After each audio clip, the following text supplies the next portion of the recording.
स्वागत है आप सबका अपने साइंटिस्ट बनने के सपने की तरफ दूसरे कदम में। आज हम दूसरा कदम उठाएंगे अपनी साइंटिस्ट बनने के सपने की तरफ। तो चलिए शुरू करते हैं।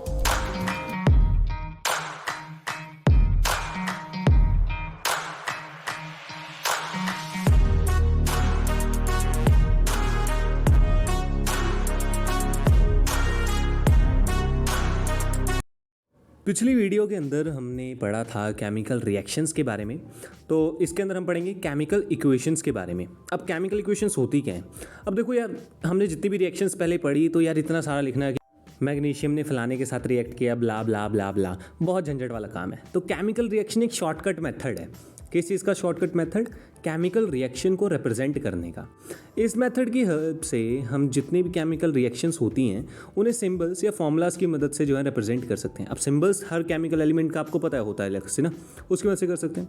जैसे कि अगर हम बोलें कि जिंक ने सल्फ्यूरिक एसिड के साथ रिएक्ट किया तो हम उसको कैसे लिखेंगे कि zinc plus sulphuric acid gives ZnSO4, मतलब जिंक सल्फाइड, और उसके अंदर से हीट इवॉल्व होती है ना। तो इतना सारा लिखने की झंझट नहीं है, सिंपल लिखेंगे Zn plus H2SO4 gives ZnSO4। Simple सा जो उसका फॉर्मूला है हमने उसमें लिख दिया, टाइम बच गया ना। अब साइंटिस्ट है हमारे, कोई लैब में कोई एक्सपेरिमेंट करने बैठे हैं, वो पूरा थोड़ा ना लिखने बैठेंगे इतने सारे चिट्टे। और डॉक्टर्स की राइटिंग आपने देखी है, वैसे भी साइंटिस्ट वगैरह की कितनी गंदी होती है, वैसे ही वो लोग जल्दबाजी में होते हैं। तो इसके साथ एक कंसेप्ट आता है, दो तरह की हमारे पास इक्वेशंस होती हैं, एक होती है बैलेंस्ड और एक होती है अनबैलेंस्ड। अब दोनों में फ़र्क समझना, ध्यान से समझना, ये वाला टॉपिक इंपॉर्टेंट है काफ़ी ज़्यादा। देखो, बैलेंस्ड इक्वेशन क्या होती है? जिसके अंदर एटम्स का जो नंबर है, ठीक है, अलग अलग एलिमेंट्स होते हैं ना एक रिएक्शन में इन्वॉल्व, तो अलग एलिमेंट्स में एटम्स का जो नंबर है रिएक्टेंट्स और प्रोडक्ट में वो सेम होता है। अच्छा, रिएक्टेंट और प्रोडक्ट में बताना भूल गया, सॉरी, बताते हैं अभी। अब ZnSO4 वाली जो भी रिएक्शन बताई थी मैंने आपको, तो इसके अंदर जिंक और H2SO4, मतलब जिंक और सल्फ्यूरिक एसिड जो है, ये है रिएक्टेंट्स कि इन लोगों ने मिलकर दूसरा सब्सटेंस बनाया जो कि है ZnSO4। उसको कहेंगे हम प्रोडक्ट, जो रिएक्टेंट्स की मदद से बना है। समझ आ गई बात की? लेफ्ट हैंड साइड पे हमारे होता है रिएक्टेंट्स और राइट हैंड साइड पे हमारे होते हैं प्रोडक्ट्स। तो अब इनके एटम्स देखते हैं। Zn है हमारे पास, हाइड्रोजन है, सल्फर है और ऑक्सीजन है। तो दोनों साइड इनके एटम्स देख लो। रिएक्टेंट साइड Zn का 1 है, ठीक है, और H का 2 है। S सल्फर का कितना है? रिएक्टेंट साइड पे एटम्स 1 है, ठीक है। ऑक्सीजन के कितने हैं? ऑक्सीजन के 4 एटम्स हैं। अब प्रोडक्ट साइड देख लो, Zn के प्रोडक्ट साइड में कितने एटम है? 1 ही एटम है। हाइड्रोजन का कितना है? उसके 2 हैं, ठीक है। और उसके बाद सल्फर के कितने हैं वहाँ पे? सल्फर का अगेन 1 ही है वहाँ पे भी एलिमेंट, और ऑक्सीजन के 4 हैं। तो मतलब ये इक्वेशन बैलेंस्ड है। रिएक्टेंट साइड देख लो या प्रोडक्टेंट साइड देख लो, हर जगह जो एटम्स हैं हर एलिमेंट का वो सेम है, ठीक है। सेम नंबर ऑफ एलिमेंट्स आपको मिलेंगे एटम्स के दोनों साइड, रिएक्टेंट और प्रोडक्ट। तो इसको कहते हैं बैलेंस्ड इक्वेशन। इतना समझ आ गया? आ गया होगा अब तो। तो बहुत अच्छी बात है, बहुत समझदार बच्चे हो तुम लोग। इतना समझ आ गया तो अब हम समझते हैं दूसरी इक्वेशन, जिसे कह रहे हैं अनबैलेंस्ड इक्वेशन। बिल्कुल वही बात है, नाम से पता चल रहा है कि बैलेंस्ड इक्वेशन का बिल्कुल ऑपोजिट होने वाला है ये, है ना। अब बैलेंस्ड इक्वेशन के अनबैलेंस्ड इक्वेशन का एग्जांपल लें कि H2 + O2 गिव्स H2O, ठीक है। तो H और O के अगर एटम्स देख लें, एक साइड है 2, ठीक है, और रिएक्टेंट साइड ऑक्सीजन का है 2, ठीक है। बैलेंस्ड यहाँ पे काफ़ी हद तक लग रहा है। प्रोडक्ट साइड में 2 हैं और ऑक्सीजन का 1 है, तो मतलब अनबैलेंस्ड। ऑक्सीजन के एलिमेंट जो एटम्स है, नंबर ऑफ एटम्स ऑक्सीजन की, वो तो इक्वल है ही नहीं दोनों साइड, तो मतलब इक्वेशन जो है वो अनबैलेंस्ड है। इतना समझ आ गया? आ ही गया होगा, बहुत बढ़िया बात। तो हमें बैलेंस करने की ज़रूरत क्यों पड़ती है? ये ज़रूरत पड़ती है law of conservation of mass की वजह से। हमें बैलेंस करना पड़ता है हर इक्वेशन को, क्योंकि law of conservation of mass अगर तुम्हें याद होगा नौवीं का, तो उसके अंदर कहा गया था कि मास जो है उसे ना तो बनाया जा सकता है, ठीक है, ना ही उसे डिस्ट्रॉय किया जा सकता है। ये आप लोगों ने पढ़ा है सारा का सारा। तो इसी लॉ के चलते हमें केमिकल इक्वेशन को, हर केमिकल इक्वेशन को जो है बैलेंस करना पड़ता है। बिना बैलेंस के हम किसी भी केमिकल इक्वेशन को लिख नहीं सकते हैं। समझ आ गई बात? तो बहुत बढ़िया बात है। अब एक आध एग्जांपल से समझ लेते हैं कि बैलेंस करना कैसे है, ठीक है ना। तो क्योंकि आना तो चाहिए ना, बैलेंस करना से बोल देना काफ़ी नहीं है कि बैलेंस करना चाहिए, अब बैलेंस करना आना भी चाहिए, तो वो सिखाता हूँ। अब देखो, इक्वेशन को अगर बैलेंस करना है तो एग्जांपल हम ले लेते हैं पिछले वाले, जो हमने वाटर वाला लिया था, H2O वाला, जो बैलेंस नहीं हो रखी थी इक्वेशन, उसको बैलेंस करने की कोशिश करते हैं कि बैलेंस अब करेंगे कैसे। प्रॉब्लम बता दी है, प्रॉब्लम सॉल्व करना क्यों ज़रूरी है वो भी बता दिया, तो सॉल्यूशन भी बता ही देते हैं।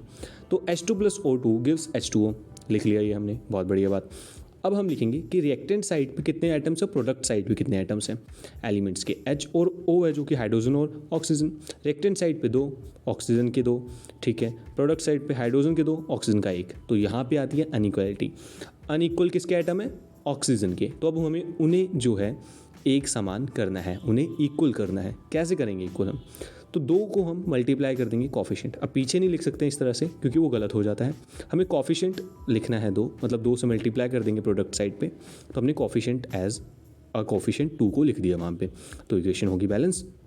समझ आ गई बात। तो अगर अब हम एटम्स गिने तो हाइड्रोजन के 2, ऑक्सीजन के 2 रिएक्टेंट साइड पे। प्रोडक्ट साइड की बात करें, हाइड्रोजन के 4 और ऑक्सीजन के 2। ऑक्सीजन बैलेंस हो गया, लेकिन हाइड्रोजन को अनबैलेंस करके चला गया है वो। तो हाइड्रोजन के साथ भी 2 मल्टीप्लाई कर देंगे, तो उसके साथ भी एक कोफिशिएंट लगा दिया हमने। क्या लिखा कोफिशिएंट पे हमने, बोलो। हाइड्रोजन के साथ भी अब एक कोफिशिएंट लिखेंगे हम। क्या लिखेंगे कोफिशिएंट में, 2। बहुत बढ़िया, समझ आ गया कि बैलेंस कैसे करना है। बहुत ईजी है, कुछ बच्चों को ऑलमोस्ट कई बार जो है मुश्किल लगता है, तो इतना मुश्किल है नहीं। इसकी और प्रैक्टिस मैं अभी आपको इस वीडियो के अंत में करवाऊंगा। अभी हम थोड़ा सा एक और कंसेप्ट है वो समझना ज़रूरी है, वरना बैलेंस करना भी मतलब किसी काम का नहीं है। तो पहले उस कंसेप्ट को समझ लेते हैं। अब देखो, केमिकल इक्वेशंस के अंदर हम बैलेंसिंग से ये बता सकते हैं कि एटम्स जो हैं वो इक्वल हैं कि नहीं है ना। लेकिन सिर्फ इतनी सी इन्फॉर्मेशन देना काफ़ी नहीं होता, हमें और ज़्यादा इन्फॉर्मेटिव बनाना पड़ता है अपनी केमिकल इक्वेशन को। तो वही सीखेंगे अब हम कि how to make equation more informative, ठीक है ना। उसको कैसे और ज़्यादा इन्फॉर्मेटिव बनाए कि हमारे पूरे प्रोसेस के बारे में, पूरी रिएक्शन के बारे में इक्वेशन जो है सब कुछ बयां कर दें। सबसे पहला है कि हम इंडिकेट कर सकते हैं, क्या इंडिकेट कर सकते हैं, फिजिकल स्टेट को, ठीक है। हम फिजिकल स्टेट को एलिमेंट्स की इंडिकेट कर सकते हैं। सॉलिड है तो उसके आगे S लिख दो, लिक्विड है तो L लिख दो, ठीक है। एक्वस है तो AQ लिख दो, और गैशियस स्टेट में है अगर तो G लिख दो। एक्वस तो पता ही ना आप लोगों को क्या होता है, हाँ, पानी का घोल। बहुत बढ़िया, इस तरह से हम कर सकते हैं, ठीक है। अब जैसे हमारी रिएक्शन थी Zn plus H2SO4 gives ZnSO4 plus H2, ये रिएक्शन थी हमारी। अब इसके अंदर Zn जो है किस स्टेट में है, सॉलिड स्टेट में तो S लिख दिया, उसके आगे हमने ऐसे ही। H2SO4 एक्वस स्टेट में तो उसके आगे AQ लिख दिया। ZnSO4 भी एक्वस में तो उसके आगे AQ लिख दिया। H2 जो है हमारा वो गैशियस स्टेट में तो उसके आगे G लिख दिया हमने। समझ आ गई बात कि कैसे हम फिजिकल स्टेट को इंडिकेट कर सकते हैं। अब एक और हमने प्रेसिपिटेट के बारे में पढ़ा था पिछली वीडियो में, याद होगा तो प्रेसिपिटेट को भी हम इंडिकेट करते हैं इसके अंदर, वो भी एक फिजिकल स्टेट है ना उस मैटर की। तो उसके लिए हम कैसे करते हैं, एग्जांपल लो, कैल्शियम हाइड्रोक्साइड को रिएक्ट करवाया कार्बन डाइऑक्साइड के साथ तो बन गया कैल्शियम कार्बोनेट प्लस वाटर, हमारे पास H2O।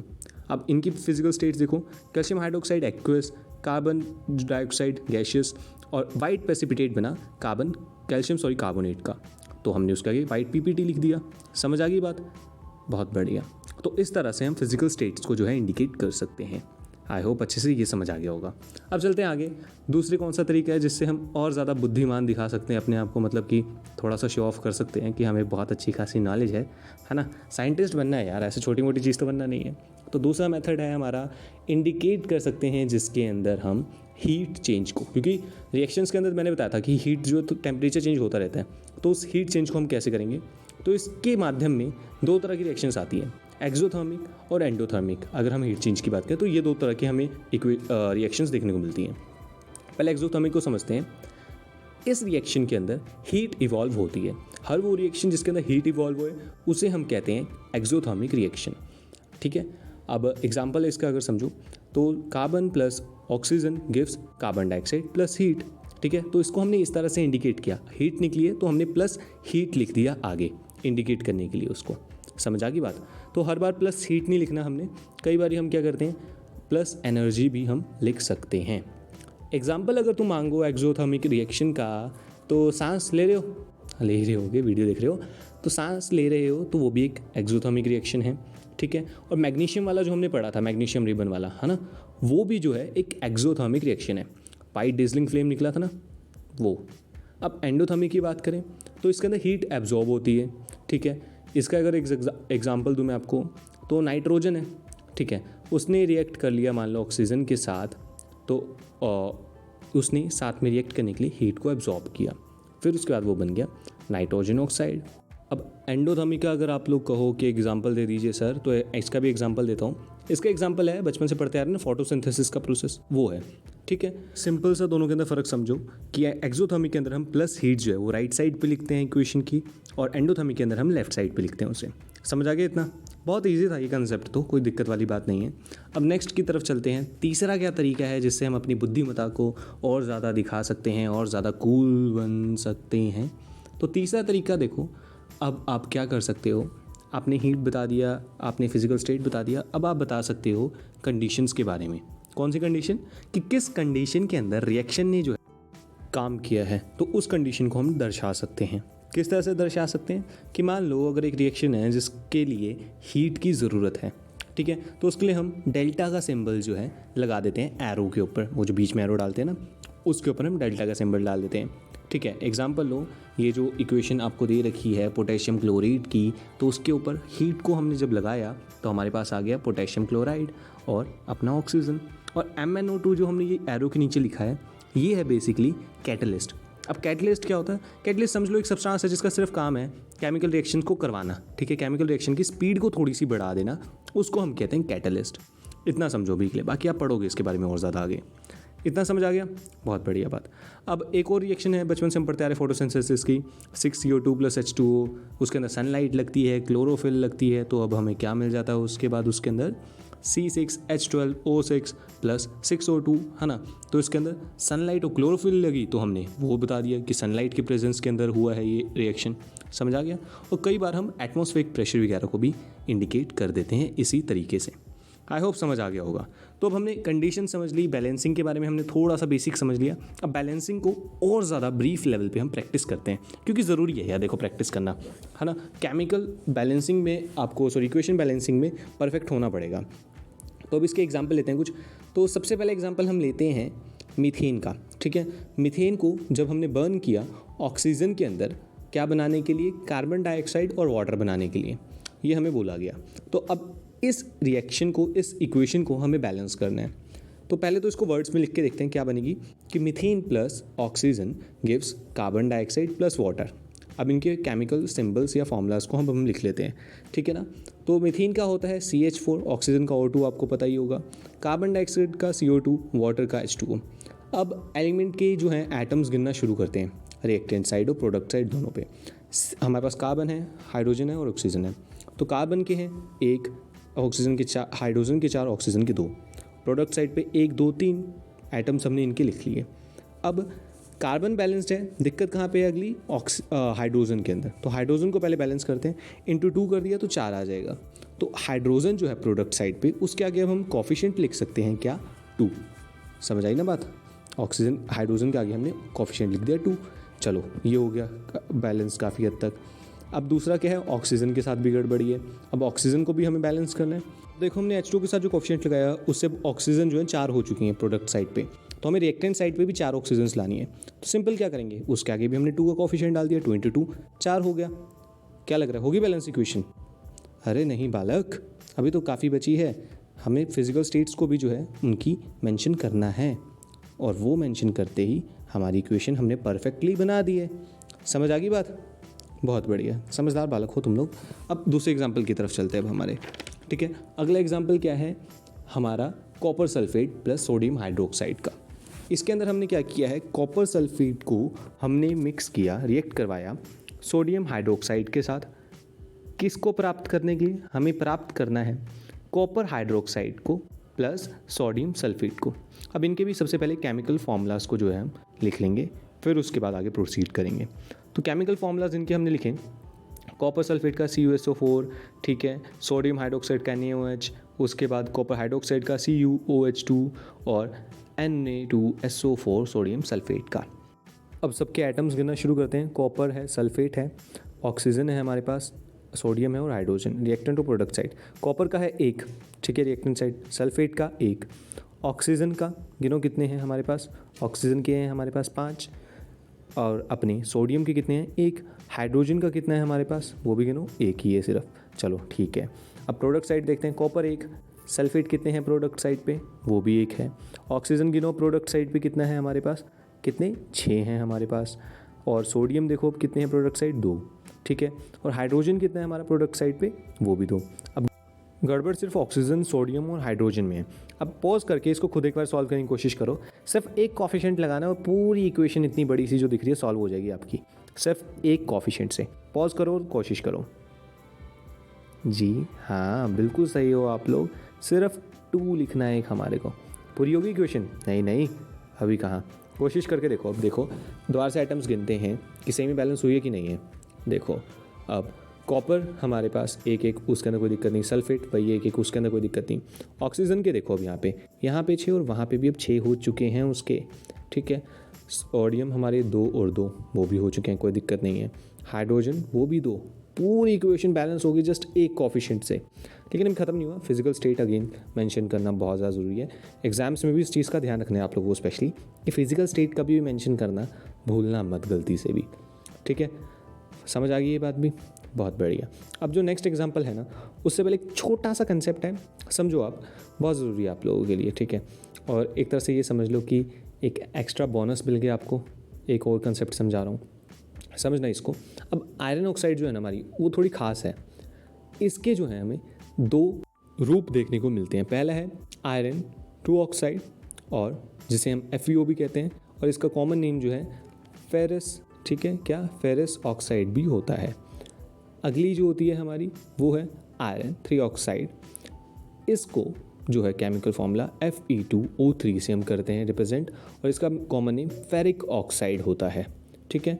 क्या इसके अलावा तीसरी भी होती है? जी हाँ, इसके अलावा तीसरी भी एक होती है। पहले इन दोनों का फ़र्क समझो क्या है। वैलेंसी का फ़र्क है। वहाँ पे आयरन 2 वैलेंसी शो करता है और यहाँ पे 3। इनके अलावा हाँ, तीसरी मैं बोल रहा था, तीसरी भी होती है। वो बेसिकली कुछ खास नहीं होती है। उसका फॉर्मूला होता है Fe3O4। बेसिकली होता क्या है, ये इन दोनों का ही मिक्सचर होती है। जो भी बताई मैंने आपको, इन दोनों का मिक्सचर होती है। कॉमन नेम इसका मैग्नेटिक ऑक्साइड होता है। समझ आ गए? आ ही गया होगा, बहुत बढ़िया बात है। अब तुम अगला एग्जाम्पल करने के लिए तैयार हो चुके हो। अब उसकी तरफ चलते हैं अब हम, ठीक है। अब अगला एग्जाम्पल जो है हमारा, वो क्या कह रहा है कि iron plus team gives iron, जो हमने तीसरी की बात की थी उसकी, वो देता है प्लस हाइड्रोजन, ठीक है। मैग्नेटिक ऑक्साइड और हाइड्रोजन दिया उसने हमें, तो वही करना है। नॉर्मल काम हमारा, एटम्स गिन लो दोनों साइड, रिएक्टेंट साइड और प्रोडक्ट साइड पे कितने हैं। FeH2O gives Fe3O4 plus H2, ठीक है, लिख लिया। अब एटम्स गिनते हैं हम इसको। FeH और O है हमारे पास, एक Fe का वहाँ पे 3 है, H के यहाँ पे 2, वहाँ पे 2, ऑक्सीजन के यहाँ पे 1, वहाँ पे 4। वीडियो को पॉज करो और खुद एक बार कोशिश करो। मैं तो कर ही दूंगा, तुम करो एक बार पॉज करके। चलो मैं करता हूँ। क्या करना है, सिंपली Fe के आगे हम 3 कॉफिशिएंट लिख देंगे एक, ठीक है। यहाँ पे हुआ ये बैलेंस। अब अगला किसे बैलेंस करना है? ऑक्सीजन को, तो वहाँ पे हमने 4 लिख दिया। हो गया क्या ऑक्सीजन बैलेंस? बोलो। नहीं हुआ। उसने वहाँ पे अब हाइड्रोजन को हिला दिया है, तो हाइड्रोजन के आगे भी हमने प्रोडक्ट साइड पे 4 लिख दिया। अब हो गया बैलेंस? बोलो। बिल्कुल हाँ, हो गया है। तो इतना ही था बस इस वीडियो के लिए। आई होप अच्छे से समझ आया होगा। और ये केमिकल इक्वेशन बैलेंसिंग का जो कंसेप्ट है बहुत ज़्यादा इंपॉर्टेंट है। इसको ज़्यादा से ज़्यादा प्रैक्टिस करना है। प्रैक्टिस के लिए आपके कुछ क्वेश्चंस छोड़ के जा रहा हूँ, कोशिश करो, सॉल्व होते हैं तो बहुत बड़ी बात। कोई डाउट आता है तो मेरे से संपर्क करो, ठीक है। कमेंट करके बता दो, इंस्टाग्राम पे DM कर दो, ईमेल कर दो, जैसे सही लगे कर दो। और चैनल को सब्सक्राइब करना तो बिल्कुल मत भूल जाना, यहाँ तक देखिए अगर वीडियो। और साथ ही साथ शेयर करो यार, ज़्यादा से ज़्यादा, बहुत ज़्यादा ज़रूरत है अभी सपोर्ट की आप लोगों के, तो ज़्यादा से ज़्यादा प्लीज़ शेयर कीजिए। नेक्स्ट लेक्चर के अंदर हम टाइप ऑफ केमिकल रिएक्शंस को पढ़ेंगे। तो अब मिलते हैं नेक्स्ट वीडियो के अंदर।